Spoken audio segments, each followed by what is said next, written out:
Today guys, Tumutworks, Suzuki Alto. Ayan, common issue nito ng shifting. Ang meron lang sa kanya ay number 3, tsaka number 4. Yung reverse, wala. Tsaka yung pip, wala. Reverse, wala. Yung first, wala. Tsaka second, wala. Ito yung dahilan. Ayan.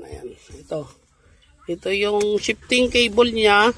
Para dun sa trigger sa primera, tsaka segunda, tsaka pip, tsaka reverse. Yun yung wala. Sira na yung bushing nito. Mag-aagawa ng paraan to. Talian muna habang di pa naka-order si sir. Ayan, emergency lang. Ayan.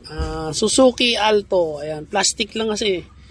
Ayan. Pero tagal na to, 10 taon na to bago nasira. Kahit sabihin natin plastic yan, matibay yan.